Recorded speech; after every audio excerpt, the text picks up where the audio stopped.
los diccionarios como fuente lexicográfica en la historia del español de Guatemala, el ejemplo de los vicios del lenguaje de Batres Jáuregui. Bienvenido, doctor Ramírez. Muchísimas gracias, muchísimas gracias. Yo quiero comenzar agradeciendo a la Academia Guatemalteca de la Lengua la posibilidad que me da de estar hoy acá, y me parece de justicia mencionar a dos personas.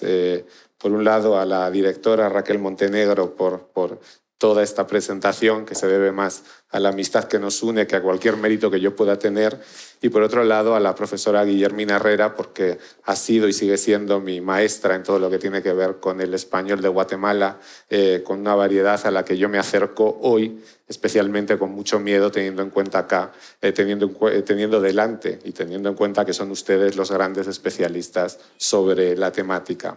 Quiero agradecer también al público que nos acompaña, que dedique esta tarde para hablar o para escucharme hablar sobre un tema que me interesa tanto y que enlaza precisamente con algunos de estos trabajos que ha mencionado ya Raquel en la presentación, que tiene que ver con la presencia de indigenismos en el español guatemalteco, en la historia del español guatemalteco, y el peso de estos indigenismos, en el fondo, de este contacto intercultural para la creación de una identidad, en este caso léxica, que los va a identificar a ustedes, guatemaltecos, dentro de la extensa comunidad hispanohablante a la que todos pertenecemos.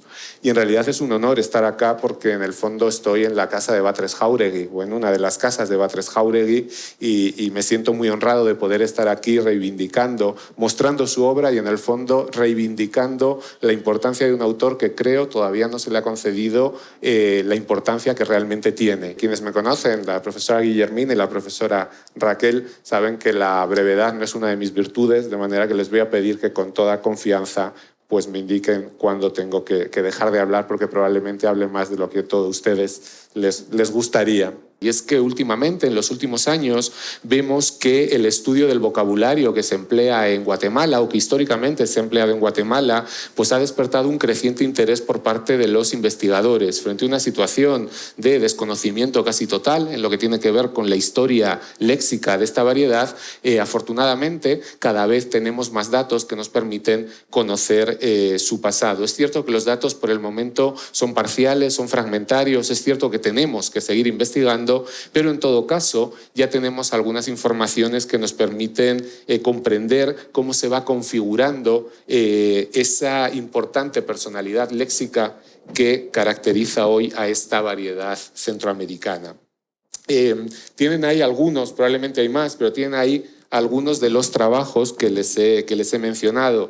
Es especialmente importante la cantidad de trabajos existentes sobre el español del siglo XVIII, de trabajos sobre los indigenismos, el léxico del mestizaje, el léxico político, el léxico de la medicina, etc. Y frente a lo que ocurre con el siglo XVIII, otros momentos históricos están bastante más abandonados. Son pocos los trabajos que tenemos sobre los periodos fundacionales del español de Guatemala, y son pocos también los trabajos dedicados al léxico que se utiliza en la época de las independencias y en el siglo XIX, ya que una vez más los trabajos de Guillermina Herrera pues constituyen la excepción. Este último abandono, el abandono existente sobre el español del siglo XIX, nos sorprende porque en realidad enlaza con el abandono que ha habido del español decimonónico, que ciertamente constituye una época abandonada, poco analizada, que ha despertado poco interés por parte de los investigadores. Y esto es un error por muchos motivos, pero es un error especialmente grave en el caso de América, porque sabemos que en el caso de América el siglo XIX constituye un momento de especial relevancia para la historia lingüística de la región.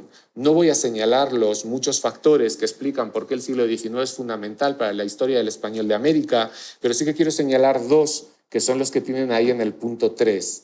Por un lado, la normativización de los usos propios, es decir, el siglo XIX va a ser el momento en el que los usos propios de las diversas variedades americanas, que por supuesto vienen de antes, se van a convertir en un estándar culto regional, es decir, se van a tomar carta de naturaleza normativa dentro de las diversas variedades. Y por otro lado, también sabemos que el siglo XIX va a ser el momento de la hispanización masiva de la población autóctona. El español deja de ser la lengua minoritaria que va a ser durante toda la época colonial, para transformarse en la lengua generalizada, ¿verdad? En la lengua conocida de manera cada vez más amplia por una serie de motivos históricos y sociales que tienen que ver con las independencias. Esto va a hacer, además, que algo que a mí me interesa especialmente, que es la aparición o la generalización mejor de ciertas variedades de español indigenizado, lo llamo yo a veces, no me gusta el título, no me gusta el nombre, pero me refiero a ese español en el que se ve el peso de las lenguas autóctonas con las que convive la lengua.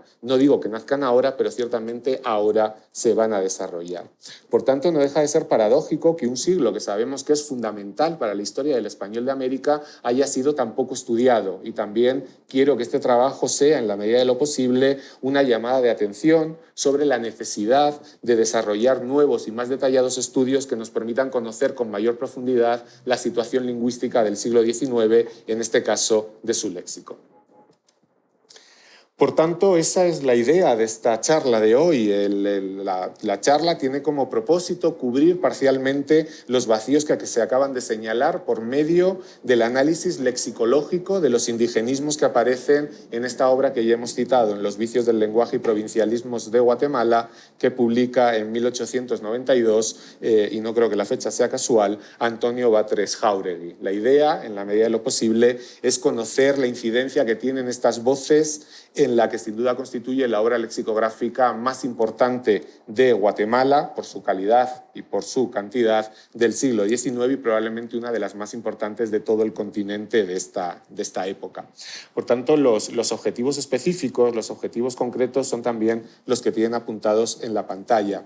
Por un lado, detectar los indigenismos léxicos recogidos en sus páginas y calibrar en la medida de lo posible el peso de tales vocablos dentro del total de elementos censurados en la obra de Batres.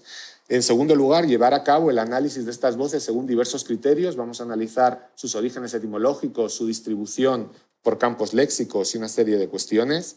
En tercer lugar, y para hacer esta historia o este diccionario histórico del español de Guatemala, que en algún momento habrá que hacer, indicar primeras dataciones, sean absolutas o sean centroamericanas, de la obra de Batres Jáuregui, es decir, buscar aquellos ejemplos de la obra de Batres que constituyen la aparición más antigua de diversos elementos.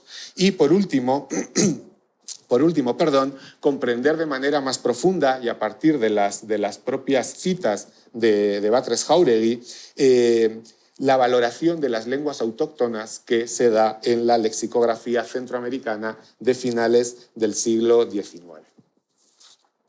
Respecto al autor, creo que cualquier cosa que yo diga no va a hacer más que redundar en lo que ya han dicho tanto don Gustavo como doña Raquel, de manera que simplemente voy a indicar una serie de cuestiones que me van a interesar posteriormente para el análisis. Sabemos que es uno de los intelectuales centroamericanos más importantes del siglo XIX, el filólogo más relevante de Guatemala en esta centuria, que pertenece a una familia de la élite guatemalteca, que estudia, como ya han dicho quienes me acompañan en esta mesa mucho mejor que yo, en la Universidad de San Carlos, Filosofía y Derecho, que desarrolla una importante carrera política y también docente.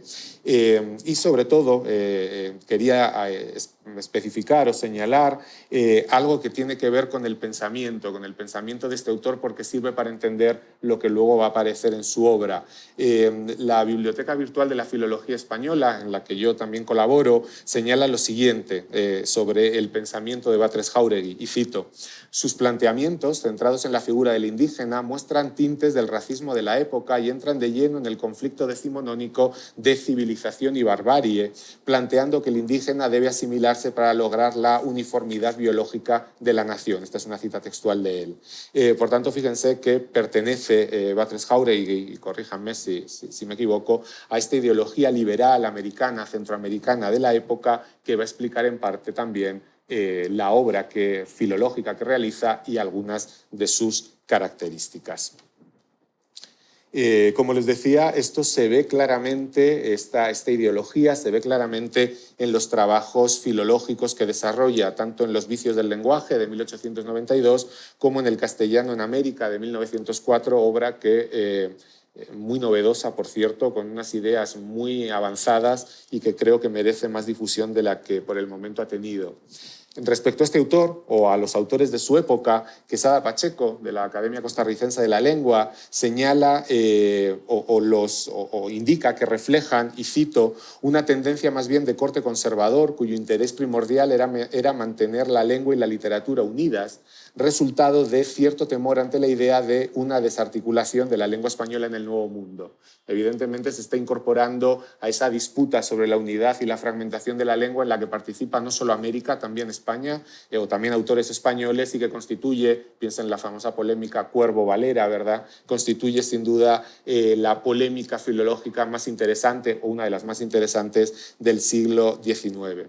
Esto explica, ante este temor, ante la desarticulación de la lengua española en el Nuevo Mundo, esto explica, como les decía, que estos autores, en el caso de Centroamérica, se dediquen, y también lo dice Quesada Pacheco, a escribir gramáticas y diccionarios que condenaran todo tipo de expresión dialectal que atentara contra la unidad lingüística. Algo que claramente guarda relación con una obra que se llama precisamente Vicios del lenguaje, como es la que estamos hablando. El propósito de Batres es presentar aquellas voces mal pronunciadas junto con frases frecuentemente incorrectas que suponen un vicio que afea el lenguaje. Esto es lo que dice la biblioteca virtual.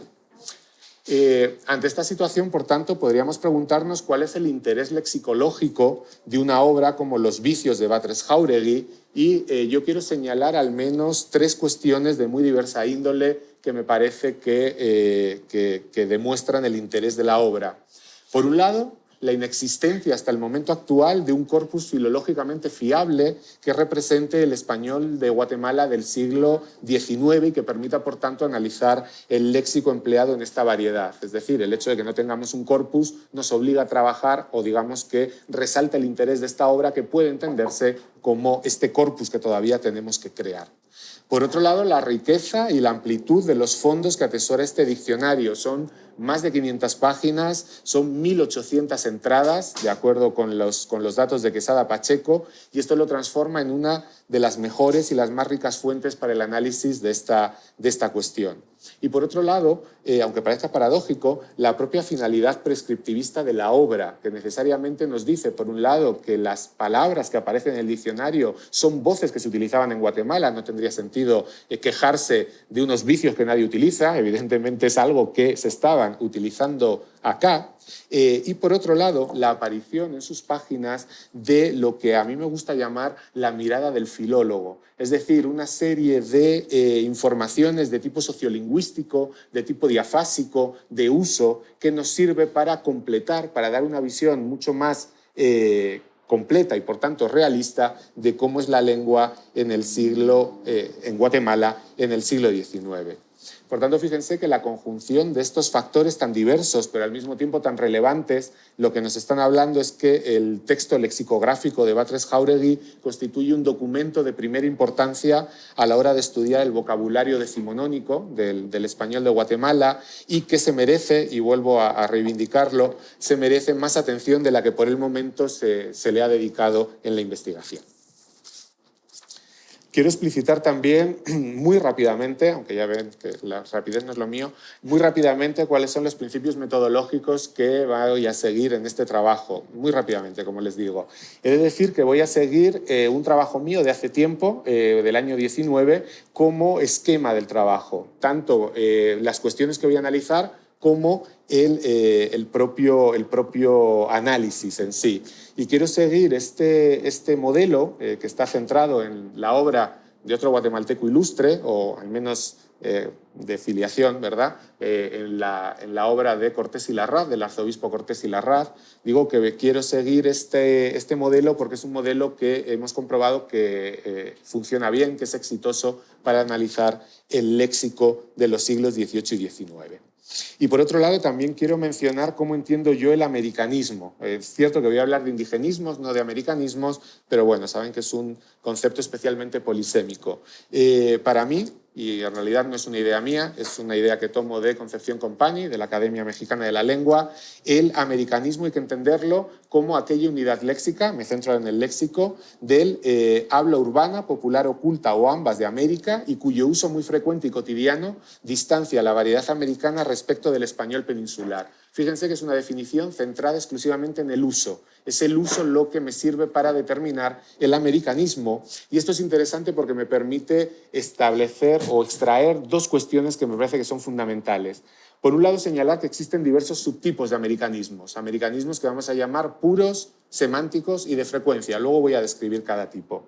Y por otro lado, algo que es fundamental para entender el americanismo desde una perspectiva histórica, que es el dinamismo del concepto americanismo. Es decir, como aparece ahí, el hecho de que la interpretación de un vocablo no se mantiene inalterada a través del tiempo, sino que va cambiando su valoración de americanismo conforme esa palabra se extiende o desaparece. Es decir, que una palabra no es americanismo por sí misma, sino que es americanismo en un periodo específico de la historia. Y puede serlo y dejar de serlo, o puede no serlo y llegar a serlo. Y pongo ejemplos prototípicos cuando un término como tomate solo se conocía en América, porque evidentemente no habían llegado los tomates a España. Evidentemente la palabra tomate era un americanismo porque identificaba al español de América, cosa que no ocurre ahora, dado que es una palabra general, o al revés, el término enojo, que ustedes utilizan de forma cotidiana, mientras que los españoles nos enfadamos, no nos enojamos,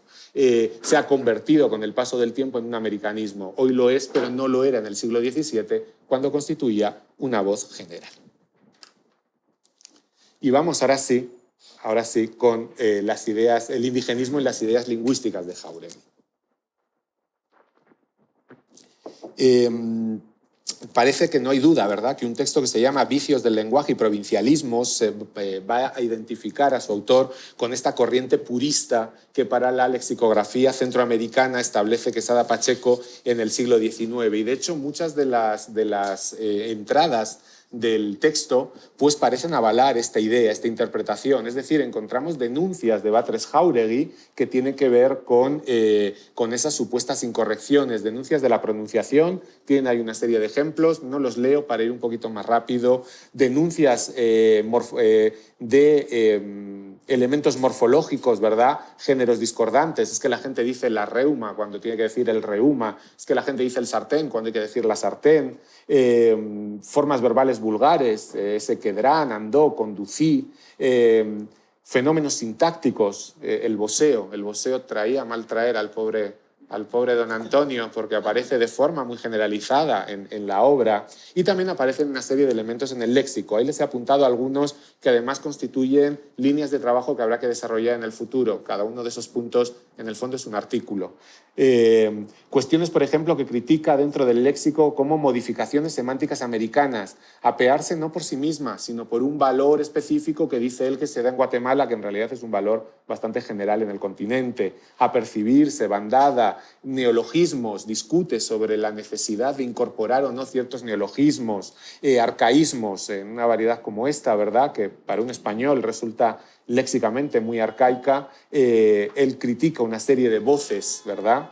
O, por ejemplo, anglicismos y galicismos. Piensen que el galicismo es la gran temática de moda, ¿no? La crítica del galicismo, bien sea galicismo formal o bien galicismo semántico. Por tanto, fíjense que lo que aparece en la obra son esas tendencias habituales en las obras de naturaleza purista que se publican en esta época.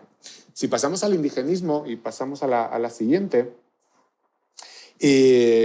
paradójicamente, en esta obra es cierto que aparecen muchos indigenismos en las entradas, pero no detecto, y he leído la obra con cierta atención, no detecto ninguna denuncia o ninguna crítica respecto a estos elementos. Es decir, él menciona que aparecen muchos indigenismos, pero luego señala una serie de factores que a su entender justifican la necesidad de incorporar estos vocablos al léxico español. Cuestiones del estilo de son usos generalizados entre los hablantes del continente, son idóneos para expresar conceptos y referentes novedosos, o incluso señala la relevancia que poseen para la propia identidad lingüística de los hispanoamericanos. Indica para nosotros tienen la importancia que en la familia se atribuye a las reliquias abolengas. Eso es lo que es para Batres Jáuregui el indigenismo. Por tanto, fíjense que el indigenismo, pese a lo que podría parecer por el título del trabajo, para Batres Jáuregui no supone un problema, sino que supone en realidad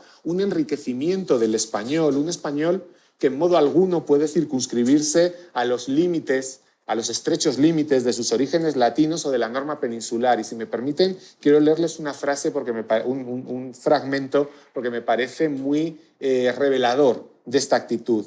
Indica lo siguiente, el propio Batres, en la página 33 del diccionario: ni qué más tiene que una voz descienda del latín o del árabe o se derive del quichua o el cachiquel si se emplea por una colectividad respetable de los 25 millones de hombres que hablan español en este continente. Y añade lo siguiente: nadie ha pretendido jamás que solo el lenguaje que se oye al borde del Manzanares o las palabras que se escuchan en la calle de Valverde sean las que registre el léxico de la lengua. Por tanto, fíjense que la entrada de indigenismos en los vicios del lenguaje, en realidad, no es una crítica a estos términos, y esto explica cómo aparecen en las propias entradas.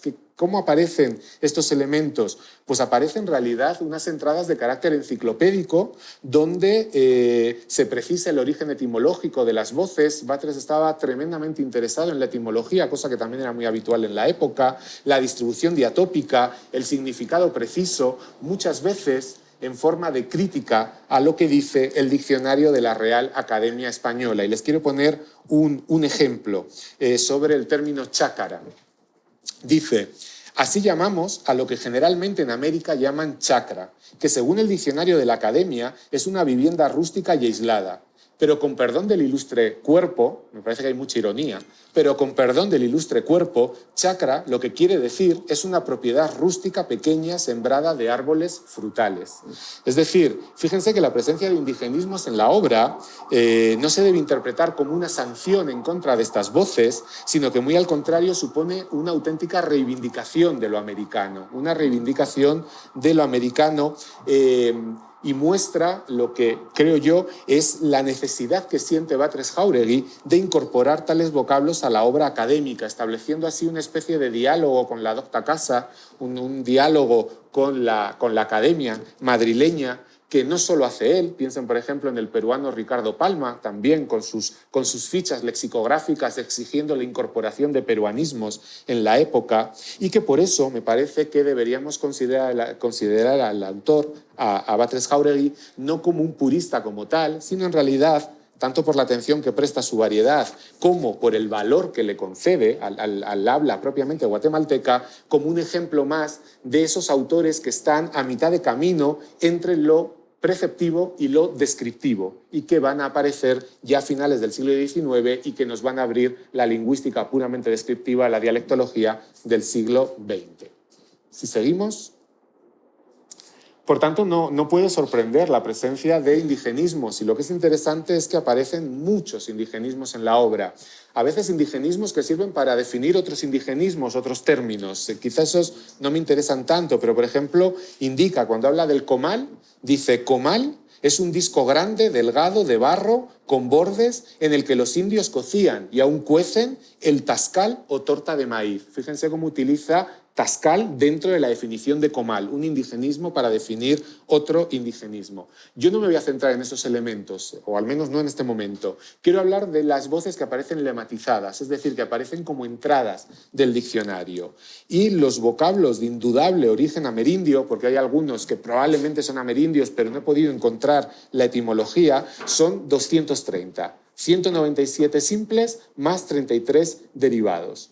Como les digo, hay otras voces cuya etimología no he podido encontrar, pese a que he estado consultando diccionarios etimológicos, pero que, salta a la vista, es probable que sean de origen indígena. Voces como chojín, chutuí, loroco. Me sorprende no tener la etimología de loroco, ¿no? Ahí habría que preguntar a los salvadoreños.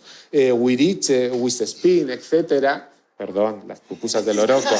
Veo que he creado una polémica entre vecinos. No he dicho nada. En todo caso, es probable que estas voces también sean de origen indígena, pero yo me voy a centrar en esas 230 que he localizado como auténticamente o como indudablemente indígenas. Fíjense que, como les decía, el diccionario tiene unas 1.800 entradas, de acuerdo con Quesada Pacheco. Eso quiere decir que los indigenismos representan el 12,67% del total de las entradas. Y esto es un porcentaje tremendamente elevado para lo que suele ser habitual en la documentación, lo que nos quiere decir que desde el punto de vista cuantitativo, luego vamos a ver que también desde otros puntos de vista, pero desde el punto de vista cuantitativo, la obra analizada resulta fundamental para la historia léxica del español de Guatemala y para el estudio de los indigenismos. Les pongo un ejemplo. Yo trabajé con unos alumnos en este artículo que ha citado Raquel antes sobre indigenismos léxicos en documentación de archivo. En 79 documentos de archivo, estamos hablando de unas 40.000 palabras, aparecieron 18 indigenismos. 18 únicos indigenismos, una cantidad muy baja si lo comparamos, por ejemplo, con esta obra que nos está hablando de su trascendencia desde el punto de vista cuantitativo para la temática de la que estamos hablando. Ahí tienen los indigenismos, esas son las voces derivadas, hay unas, como les decía, 33 derivados. Yo no me voy a centrar en las voces derivadas, sí que me gustaría pasar a la siguiente para mostrarles las voces simples. Y perdón, porque ya sé que son demasiadas voces, es lo que no hay que hacer en un PowerPoint, ¿verdad? Pero simplemente estas son las 197 voces simples, ¿verdad?, que son de indudable origen indígena, que aparecen ahí. Probablemente ustedes utilizan, si no todos, si no todas, la mayor parte de ellas. Ahí las tienen. Por supuesto, no las vamos a leer para no robarles más tiempo. Si pasamos a la siguiente, a partir de esta lista me voy a centrar ya en estos puntos que quería analizar. Por un lado, dentro de las voces simples me quería centrar en la distribución etimológica, es decir, cuáles son las lenguas que aportan voces. Y esta idea de analizar la etimología de las palabras, de los indigenismos incorporados al español de Guatemala, resulta muy importante porque nos ayuda a entender cuáles van a ser las lenguas americanas que de manera más abundante contribuyen a enriquecer el léxico del español de América. Los resultados son los que tienen en esa tabla, como ven ahí. Voces tomadas del náhuatl, 147, de las lenguas antillanas, arahuaco y taíno, las unifico, 22 voces, del quechua, 15 voces, lenguas mayas, 9 vocablos, caribe, cuna, mapudungún y otras sin, el mapuche, el araucano de Chile, y otras sin etimología, pero que claramente son de origen indígena. Como pueden ver, el rey es el náhuatl y es algo que tampoco nos sorprende. Fíjense que prácticamente el 75%, 3 de cada 4 voces que aparecen en el diccionario de Batres son nahuatlismos, seguido a gran distancia por las voces de las lenguas antillanas y el quechua, y luego ya de forma puramente testimonial, con valores inferiores al 5%, voces tomadas de las lenguas mayas, 9 vocablos, préstamos caribes, voces del cuna, del mapudungun, etc. Si me preguntaran qué hay de sorprendente en esto, pues he de decir que en realidad no hay nada sorprendente. No hay nada sorprendente porque representa o refleja más bien, concuerda con los resultados que podíamos esperar. Concuerda con lo que los investigadores han señalado acerca de la configuración léxica del español de América, o si quieren, de la influencia léxica de los idiomas amerindios en el español de América en general y de Centroamérica en concreto. Es decir, siempre se ha hablado del gran peso del náhuatl, precisamente por el prestigio que tiene el náhuatl como lengua general durante toda la época colonial en toda la Nueva España, tanto en la Nueva España, lo que hoy es México, como en la Capitanía General, aquí en Centroamérica. Ya sabíamos, y ya era esperable, la escasa relevancia cuantitativa de las lenguas mayas. Tendremos que discutir por qué, sobre todo teniendo en cuenta la relativa frecuencia de mayismos que existen hoy en el español de Guatemala, por qué ni siquiera en el caso de Batres Jáuregui aparecen. Tampoco nos sorprende la aparición, por ejemplo, de los antillanismos, que como sabemos se van extendiendo fuera de su territorio. Es decir, lo que vemos es una continuidad general con lo que ya habíamos detectado en la época colonial, en otras épocas y en otras tipologías textuales, que lo que demuestran es que hay, pues como les decía, una continuidad fundamental respecto a las tendencias de uso. Pero sí que es cierto que la revisión de estos datos nos da, o al menos a mí hay tres cuestiones que me resultan muy interesantes y que quiero señalar. Por un lado, me parece importante hacer hincapié en la cantidad de sistemas lingüísticos, fíjense, todas las lenguas que participan, que aportan vocablos al español guatemalteco, así como el empleo de estas lenguas en ámbitos geográficos muy distantes, desde Chile, toda Sudamérica, piensen en el mapudungun, en el quechua, las lenguas antillanas, en el caso del Caribe y demás. Digo que esto es importante porque me parece que esto evidencia muy claramente la complejidad que supone la configuración léxica de las hablas americanas y en este caso del habla guatemalteca, que desde el punto de vista de los indigenismos se configura no solo a partir del contacto directo con los idiomas amerindios, sino también a partir de trasvases de vocabulario que se da entre las diversas hablas hispánicas. Es decir, es probable que muchas de estas voces, es probable, no es seguro, no lleguen a través del contacto con el quechua o con las lenguas antillanas, sino en realidad a través del contacto entre diversas variedades del español, lo que nos está mostrando la tremenda complejidad histórica que encierra la configuración léxica del español de América. También me parece muy interesante constatar la presencia de quechuismos en esta obra, 15 quechuismos que aparecen ahí, porque generalmente se suele decir que el sur de Colombia constituye una isoglosa, una frontera muy marcada. Los quechuismos llegan hasta la zona de Nariño, el sur de Colombia, pero esto nos obliga a relativizar esta isoglosa porque, como vemos, muchos quechuismos llegan hasta Guatemala. Y digo Guatemala porque ya muchos de ellos, hice la prueba, en México no se conocen. De manera que esa frontera que establecemos de forma tajante en Colombia no es tan tajante a la luz de los datos de Batres Jauregui. Y también me parece importante la aparición de mayismos. Les he dicho por un lado que son pocos, son 9, pero para lo que suele ser habitual, con suerte encontrar 1 o 2, en los documentos del siglo XVIII encontramos 1 y además no estaba integrado. En realidad me parece muy importante señalar estos 9 elementos porque, pese a que son escasos desde el punto de vista cuantitativo, son muy importantes desde el punto de vista cualitativo para dotar de una personalidad propia al español de Guatemala frente a otras variedades, por ejemplo la mexicana y otras variedades de Centroamérica. Si pasamos a lo siguiente...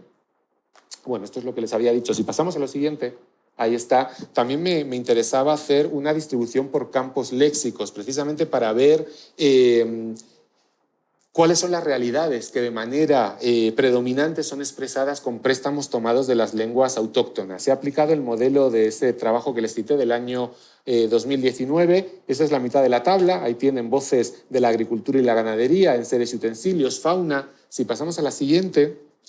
Ahí tenemos otros campos, ¿verdad? Flora, alimentación, características físicas, sociedad y organización social, industria, construcción, etc. Esos son los datos. Seguimos a la siguiente. ¿Qué nos dice esta distribución por campos léxicos? Por un lado, lo que nos dice, lo que podemos comprobar, es la aparición de estos indigenismos en múltiples campos léxicos de naturaleza enormemente variada. Y esto es muy importante porque nos demuestra cómo la incorporación de indigenismos no es importante para un ámbito de la realidad específico, como podríamos pensar, la flora o la fauna. En realidad, lo que estamos viendo con la incorporación de estas voces es una auténtica revolución, una auténtica reestructuración de todo el sistema léxico de la lengua. Es decir, si se encontraran solamente en un campo semántico, en un campo nocional, pues sería importante para ese campo nocional, pero no para la lengua. El hecho de que aparezcan repartidos por toda la lengua nos está hablando precisamente de la indudable relevancia de esta auténtica revolución que supone la entrada de indigenismos para personalizar el español, repito, en este caso de Guatemala. También quiero señalar que, aunque es verdad que aparecen muchos campos nocionales, hay algunos en los que aparece más representado, ¿no? Y de nuevo, no es casualidad que aparezcan algunas realidades concretas como puede ser la agricultura, la ganadería, los enseres, la fauna y la flora. Es decir, digo que no es casualidad porque esto aparece en otros estudios y porque esto en el fondo refleja cuáles van a ser esos campos especialmente originales para los españoles, esas realidades especialmente originales y por tanto esas necesidades que tienen los españoles de dar nombres a unas realidades que son desconocidas para ellas. Frente a esa situación que describe de manera genial Gabriel García Márquez, el mundo era tan nuevo que para hablar de las cosas había que señalarlas con el dedo. Eso es cierto que les pasa a los españoles, pero especialmente en algunos puntos muy concretos, y en vez de señalar con el dedo lo que hacen es robar estas palabras o tomar prestadas, pero nunca las devuelven, tomar prestadas estas palabras de otras lenguas y eso es precisamente lo que nos está demostrando. Si pasamos a la siguiente, creo que ya voy acabando con el tiempo, quería señalarles algunos datos desde lo cronológico. Voy a ir rápidamente. Fíjense que una obra tan moderna como puede ser Los vicios de 1892 nos permitiría suponer que desde el punto de vista cronológico no vamos a tener demasiados datos, pero eso no es verdad. En realidad es una obra fundamental, quizá porque, como les digo, Guatemala no está tan representada en los corpus diacrónicos como debería estarlo, y el hecho de que no esté tan representada hace que esta obra, pese a su novedad, o pese a su juventud, ¿verdad? Tiene poco más de 120 años, poco más de 120 años, pues sea extremadamente importante para la historia del español guatemalteco. Fíjense, a veces la obra de Batres Jáuregui supone la única referencia histórica de voces que datamos en sincronía, voces que encontramos en los diccionarios actuales, muchas veces en el Damer, voces probablemente que ustedes utilizan, pero que de las que no teníamos ningún ejemplo histórico, todas las que tienen ahí. Aguaiste, Camagua, Cantil, Chaneque, Chele. Chele, curiosamente, es la primera aparición, la única aparición histórica de Chele, Chipuste, Copinol, etc. Otras veces son nuevos ejemplos de voces poco atestiguadas. A veces tenemos 2, 3 ejemplos de estas voces a lo largo de toda la historia. Batres nos aporta otro más, que además es un ejemplo del 19 que nos permite ver la continuidad. Algunas de estas voces aparecen, por ejemplo, en la Recordación Florida de Fuentes, pero no teníamos más dataciones. Uno no sabía si era un error o era simple. Bueno, muchas veces eran hapax léxicos, ¿no? Ahora lo que encontramos son otro ejemplo, ¿verdad?, de estos elementos. Me interesa el caso de Chajal, que yo había trabajado en un texto de principios de 1811, un texto que se publica aquí en Guatemala, que aparece, por cierto, el estudio en esa obra que publicaron por el Bicentenario, la Academia Guatemalteca, y ahí aparecía la voz Chajal, y Chajala en femenino, que no aparecía en ningún corpus y que, sin embargo, aparece en Batres. Y a veces lo que tenemos son primeras dataciones centroamericanas, es decir, Batres supone el caso más antiguo de esa voz dentro de Centroamérica. Las que tienen ahí, cosas como comején, cosas como miltomate, mole, nigua, tayuyo, sucucho. Es la primera datación centroamericana. Y en otras ocasiones lo que tenemos son primeras dataciones absolutas, es decir, el ejemplo más antiguo de estas voces, ¿no?, que tienen ahí. Bucul, que es un mayismo, Canche, que también es una voz que al menos que yo asocio mucho con Guatemala, primera datación Batres, 1892, Pupusa, vuelvo a las pupusas sin entrar en polémicas, primera datación, curiosamente, Batres, 1892, Pusunque, Pulique, Temastate, etcétera, etcétera. Si seguimos. Por tanto, hasta ahora lo que he hecho ha sido analizar los indigenismos como lo que son, como indigenismos. Me parece que también es interesante, muy rápidamente, si me dan 2 minutos, estudiarlos en su carácter de americanismo, es decir, no tanto en su origen etimológico, sino en realidad en su empleo diatópico, es decir, comprender cuál es la capacidad que tienen estas palabras de dotar de personalidad léxica a la variedad guatemalteca del siglo XIX. Es decir, si eran palabras que solo se conocían en Guatemala, que por tanto identificaban a los guatemaltecos o a Batres cuando salían al exterior, etc.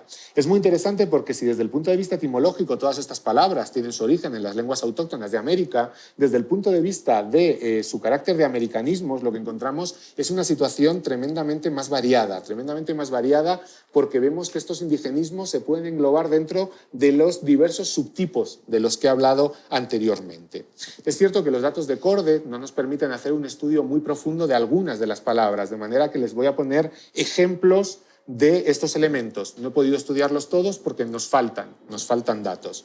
¿Qué vemos? Por ejemplo, algunas de estas palabras constituyen en la época de Batres, americanismos puros. Eran voces que solo se conocían en América y que no se conocían en España, la definición del americanismo puro, es decir, elementos propiamente americanos que son desconocidos en el español de España. Muchos de ellos siguen siendo americanismos puros, pues que son voces que si yo preguntara a mis alumnos allí en Madrid o a mi familia, pues no iban a conocer ninguna. Atol, Calpul, Chapulín, Giote, Jiquilite, etc. Otros, sin embargo, son americanismos de frecuencia, es decir, voces compartidas por España y América, que se conocen tanto en España y en América, pero que en América se utilizan con una mayor frecuencia y que eso es precisamente lo que les transforma en un rasgo de identidad americana. Es decir, en el caso de enojo, enojo se convierte en un rasgo identificador del español de los hispanoamericanos, no porque los españoles no conozcamos la palabra enojo, sino porque prácticamente no la utilizamos. Es parte de nuestra competencia pasiva. La conocemos, pero no la utilizamos, mientras que para ustedes es una palabra cotidiana de todos los días. Vemos que algunos de estos indigenismos ya eran, en la época de Batres, americanismos de frecuencia: aguacate, cacao, chácara, yuca. Eran voces que también se conocían en España, pero que, analizando la frecuencia en casos por millón de palabras a través de los datos de CORDE, vemos que su frecuencia de uso en América era mucho más habitual que en España, muchas veces naturalmente porque eran realidades más asociadas a América. Lógicamente, yuca se va a utilizar más en América porque la yuca se utiliza más que en América que en España. Entonces, bueno. Y por otro lado también encontramos americanismos semánticos, es decir, esas voces compartidas desde el punto de vista formal en cuanto a su forma, pero diferentes en cuanto a su significado y que suelen dar lugar a todas esas embarazosas confusiones que tenemos cuando un español viene a habla español en América o cuando un hispanoamericano habla español en España. Encuentro uno únicamente, guanaco, que es una palabra conocida tanto en España como en América, pero mientras que en España, he analizado todos los casos de guanaco del siglo XIX, significa únicamente camélido americano, en el caso de Batres Jauregui, guanaco es el término no para salvadoreño, sino para provinciano, ¿sí? Este término de provinciano. E incluso hay unas voces que sin dejar de ser indigenismos ya han perdido su capacidad de identificar el español de América. Se han convertido en voces generales. Por ejemplo, jícara y nopal, que eran voces que ya para el siglo XIX tenían una distribución de uso absolutamente semejante en América y en España. Por tanto, fíjense que es muy interesante porque si vemos estos elementos, saco ahora el punto C, lo que vemos es esta modificación dinámica del carácter de americanismos, es decir, voces que son americanismos puros, se transforman en americanismos de frecuencia y terminan convirtiéndose en voces generales. Un proceso que yo he llamado proceso de desamericanización, es decir, estas palabras van perdiendo su capacidad de identificar al español de América, precisamente porque se empiezan a usar en España, y que nos demuestra la necesidad de analizar históricamente estos elementos y sobre todo nos demuestra el carácter dinámico del americanismo, cómo el americanismo va cambiando o su valoración va cambiando con el paso del tiempo. Y ahora sí, llegamos ya a las conclusiones.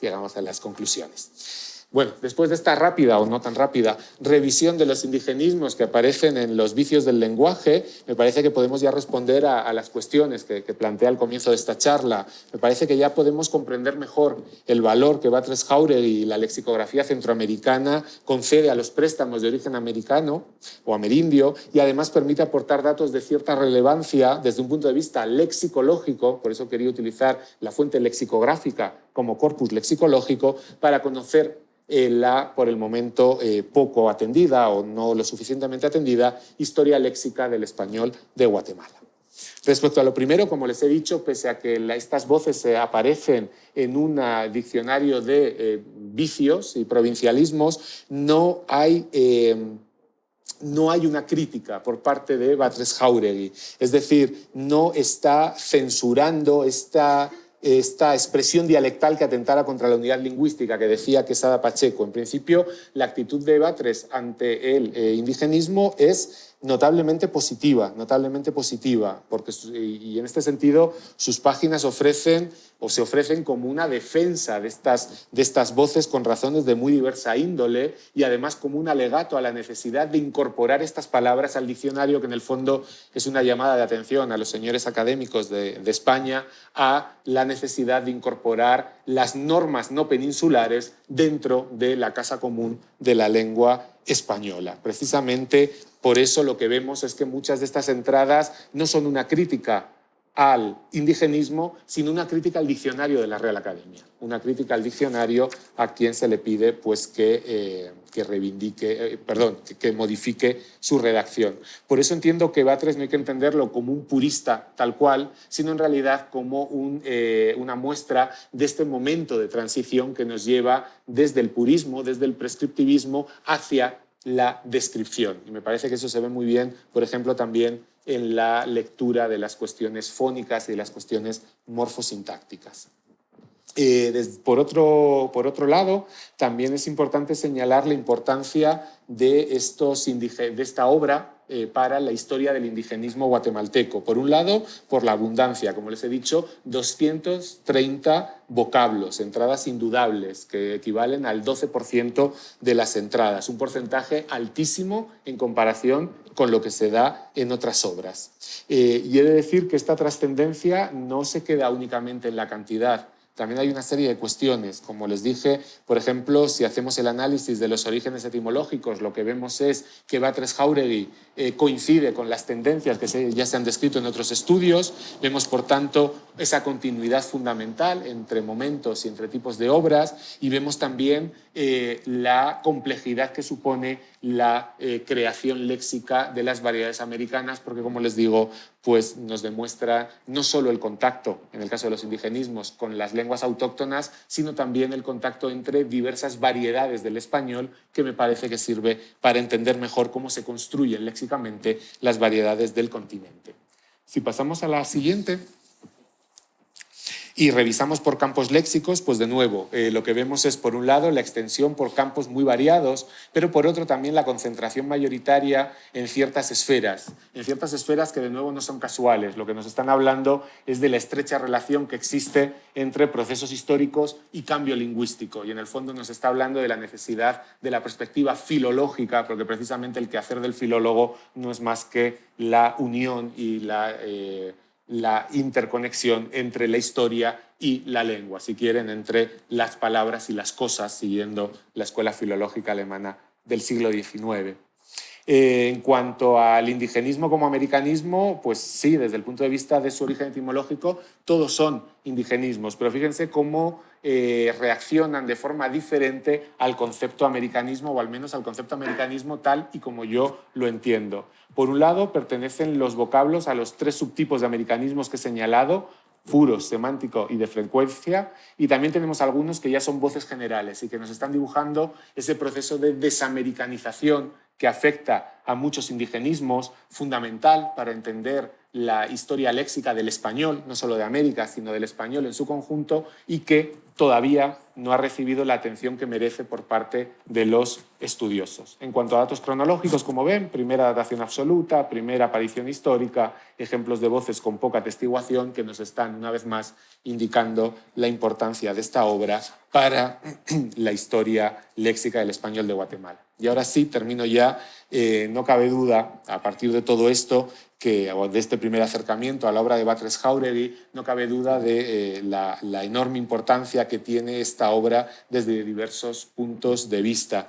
Es necesario, por tanto, seguir indagando en las páginas de estos vicios del lenguaje y provincialismos de Guatemala desde un punto de vista filológico y analizar una serie de cuestiones. Ahí les apunto una serie de cuestiones que habrá que analizar en el futuro. Las ideas lingüísticas de Batres Jáuregui, todas esas ideas que quedan implícitas en sus propias obras, las fuentes en las que bebe. Batres Jáuregui no era ningún aficionado, estaba perfectamente al día de todo lo que se publicaba en el continente y en España, y basta con ver todos los diccionarios de provincialismos que cita, desde Rodríguez hasta Juan de Arona y todos estos autores. Por otro lado, será importante, y de eso me quiero encargar yo, al menos en parte, analizar los rasgos fónicos y morfosintácticos que describe. En el fondo, su obra no deja de ser una dialectología del español de Guatemala de la época y, si me apuran, en ocasiones, una sociolingüística del español de Guatemala de la época, y probablemente podamos obtener muchos datos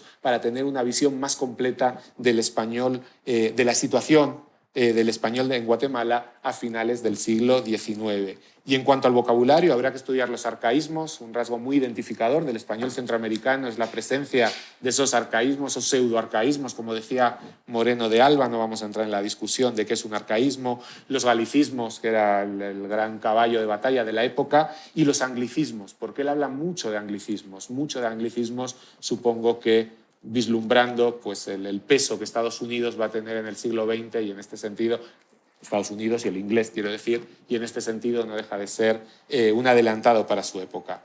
Queda, por tanto, mucha y de gran relevancia, queda mucha información y de gran relevancia dentro del texto, y para eso me parece que tenemos que seguir avanzando en el estudio de sus páginas y en la investigación de sus páginas. Creo que habría que hacer una nueva edición de este diccionario y ponerlo a disposición de los estudiosos, más allá de las viejas ediciones, de la vieja edición de 1892, y creo que es necesario hacerlo rápidamente porque el estudio de esta obra nos va a dar datos fundamentales para seguir completando esa historia del español de Guatemala y, por tanto, para comprender cómo van formando ustedes esa potente personalidad léxica que a día de hoy todavía los caracteriza. Muchas gracias.